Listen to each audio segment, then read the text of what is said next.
Welcome everyone, today we have a last Epoch Season 2 Necromancer leveling guide.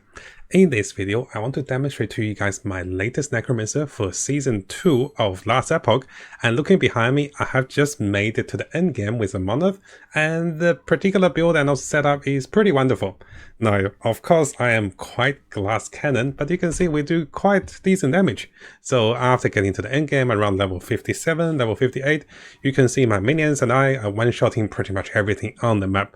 We have great mobility, we have tons of variety of minions, and our damage potential is great.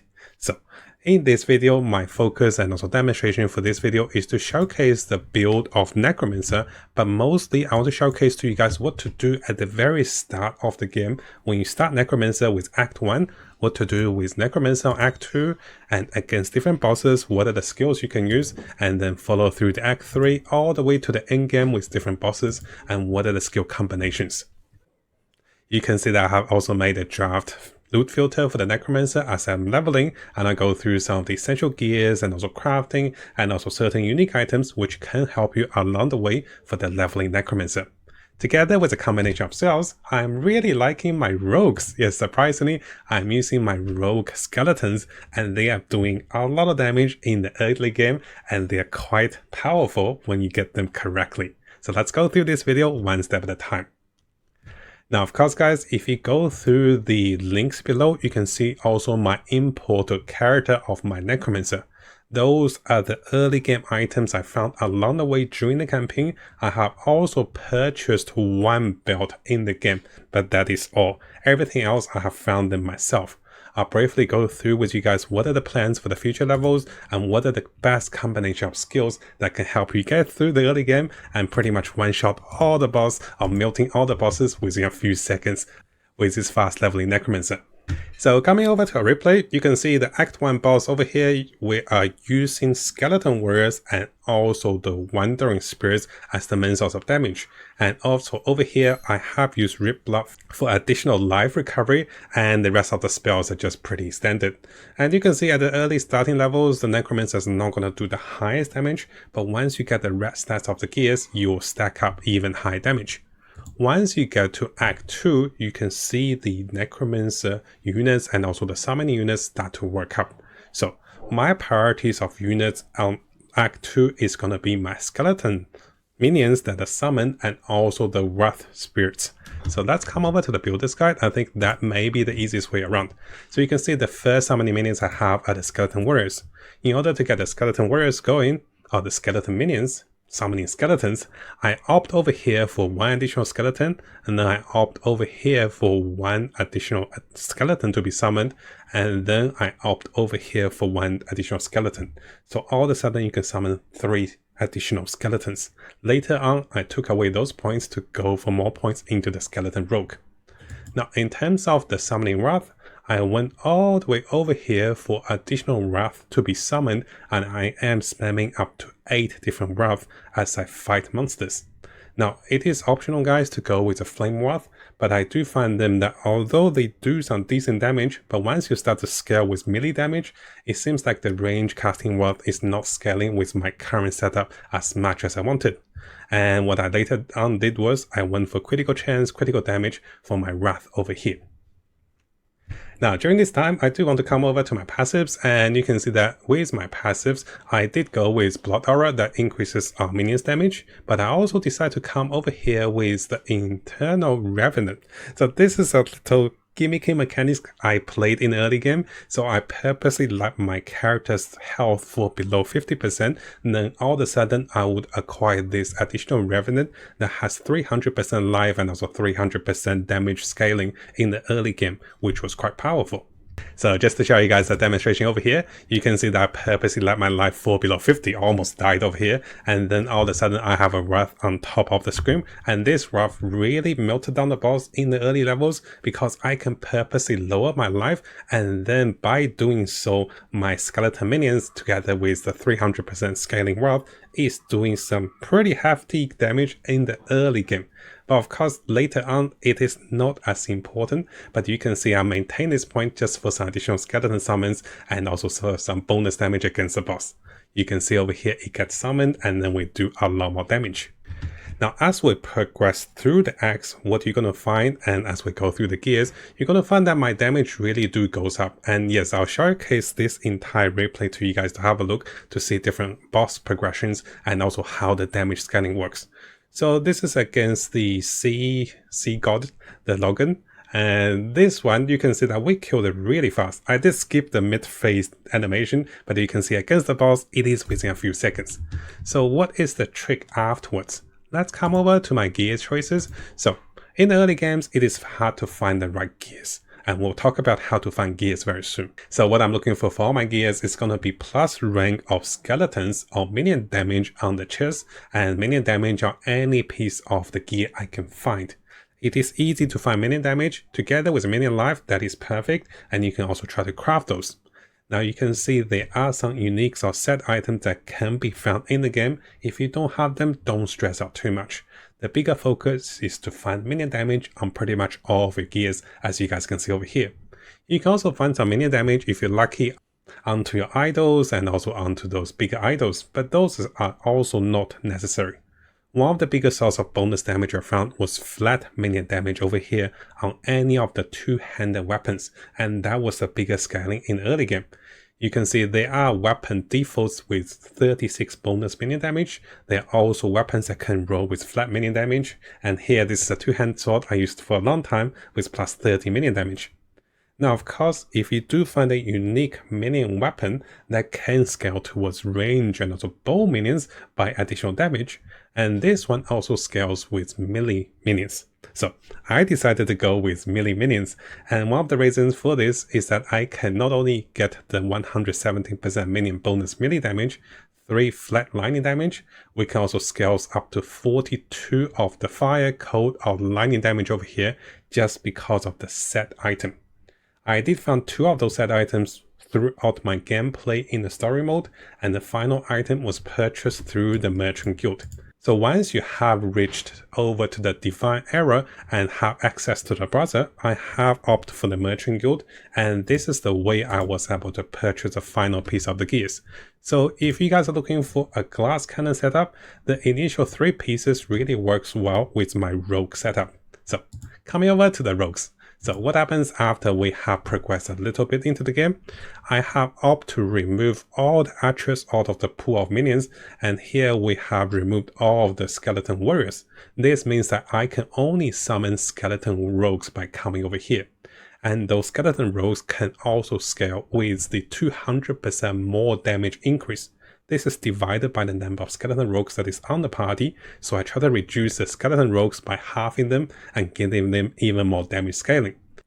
So if you come over to my character over here, you can see that for each of the minions I'm summoning, they are skeleton rogues, and I can summon up to 4 of those. I can get further and summon 1 more skeleton rogue once I get enough higher levels for the final points over here and also over here for 2 additional summons, and then this gets halved, so I can get up to 5 skeleton rogues. So if you go back to the replays to the end part of the game, you can see that in some of those hits we can hit quite high with skeleton rogues, and this is the major source of damage at the moment for my particular leveling build. Now, in terms of the other skills, let's briefly come over them and let's go through them. The skeleton rogues are scaling the highest because of my entire set item over here that is focused on doing the heaviest damage using the rogues.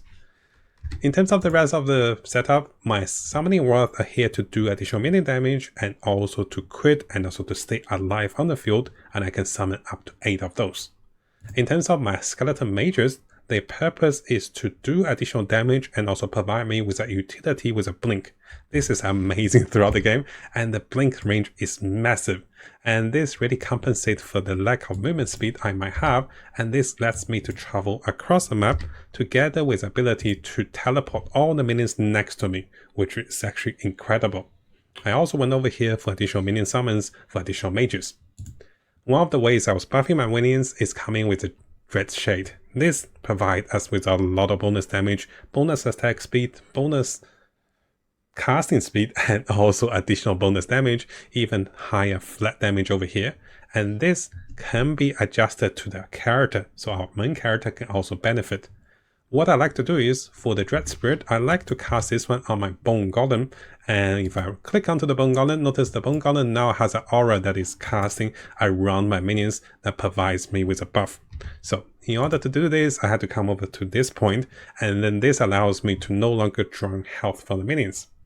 My Bone Golem is here to heal himself and also my character to become a Blood Golem, together with giving my team tons of movement speed for melee minions, and also having additional taunt, and also additional size, and also additional scaling towards tankiness. Nothing too fancy on the Bone Golem, and this is the last minion I added to the team. So the priority, I started with the skeleton minions, and then followed by the Wrath, followed by the Mages for utility, followed by the Shade for additional damage bonus, and then followed by a tank and also Aura Bot that I custom made for my whole team. And this should summarize my current minion setup. Now, of course, keep in mind, guys, those are not perfectly optimized. I pretty much used this to rush through the story for about 4 to 5 hours. And because I was away yesterday, today is actually the first day I got to play Last Epoch for Season 2. And what you're going to see in the later stage of the replay is here's some demonstration through the monitors, and you can see with the current setup we do quite hefty damage without much of the gears. And yes, my resistance were not kept. So this means that I am doing more damage and I'm not much of a tank. There's a good thing about this, there's a not so good thing about this. The good thing about having a Glass Cannon Summoner build is that you can push down the content quite fast and progress quicker through the story into the endgame. The downside is you are a little squishy, so when you are playing throughout the map, you have to be a little careful as you progress and try to not tank too many of those hits coming from the boss. Now over here, I do want to briefly come over to the passive choices. Again, I will say those passive choices have not been optimized, but rather this is what helped me to speed level. I went for minion damage, additional increased minion attack speed, additional summon of minions that scales quite well in the early game, and here I went for a bit of resistance and also for 1 point to debuff enemies. This is not needed, but I felt I wanted this point. Over here, I went for additional minion damage, additional scaling of damage together with another point to shred armor, together with any point I can find to increase my skeletons. Because my skeleton rogues are here to do the highest damage, I want to give them as much buff as I can. I also had several spare points to go with Skeleton Vanguard, but looking back, this might not be the best point. Rather, I could have more points to come over here for the intelligence scaling, and also more minion critical chance, more minion damage, even higher minion critical multipliers over here. But nevertheless, guys, if you follow this setup, you should have no problem to fly through the story. And after the story, I'll be updating this setup for you guys for the mid-game all the way up to the late game with the summoners for the Necromancer for Last Epoch 2.0. Now I want to apologize, it seems like I was a little bit everywhere in this video, and what I want to do is I want to record to you guys step by step what are the points you can add at different stage of the game, so once you drag the bar over here you can see everything clearly, and I'll be doing this after the recording. At the same time, I want to show you guys at different stage of the game what was the skills I was using for different bosses, all the way up to the final boss, and then all the way up to mapping. So this way you can also have a track of the progress of the leveling build for the Necromancer. Let me know if you guys have any questions below, and hopefully this should get you guys started should you want to start Necromancer for Last Epoch for Season 2. And here's a bit of replay for you guys to have a look. And by no means, guys, I'm not a speedrunner. I'm just here to enjoy a good summoner build in an action RPG game. So looking forward to any feedbacks and also how to make the Necromancer better for Last Epoch 2.0. Now, hopefully you guys found today's video helpful. Again, a big thank you to everyone on YouTube, especially our supporters, and also those of you guys who's been supporting me on Patreon as well. And we do have a new feature on the Mattjestic YouTube channel. If you click onto this, you can become a member. Yes, I've added this just recently, and this will allow you to have early access to videos that is posted a few hours or even half a day earlier if you want to watch those videos a little early. But yes, this will cost money. So please be aware the membership will cost money. And if you do want to watch videos normally, those videos will still be available after 6 to 12 hours, normally on the time we post those videos. And I'll be aiming to post at least one Path of Exile video a day, and this will be including guides, tips, news update, and also the latest tricks that is discovered on both the English and also Chinese community to keep you guys updated. And if you like those videos, make sure you leave a nice comment and also leave a like for those videos.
I've heard your power. Enough! No more games! You! Why are you here?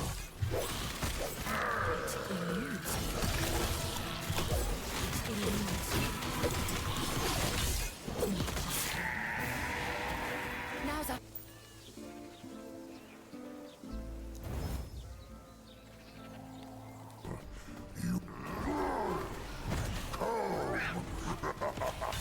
Entertain me!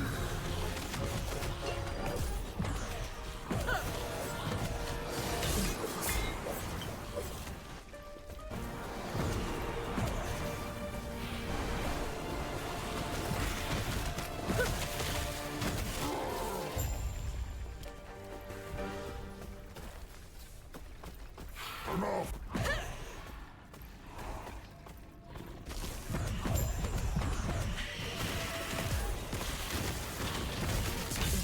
This is your doom.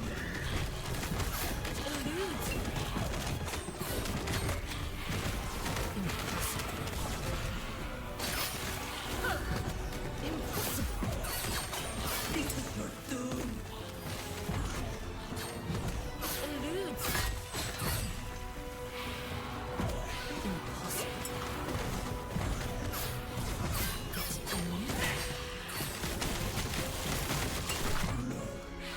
No, get out of my mind! Get out!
Now before we finish, if you guys enjoy those last epoch guides, builds, and also tips, make sure you subscribe for more builds and also guides to come.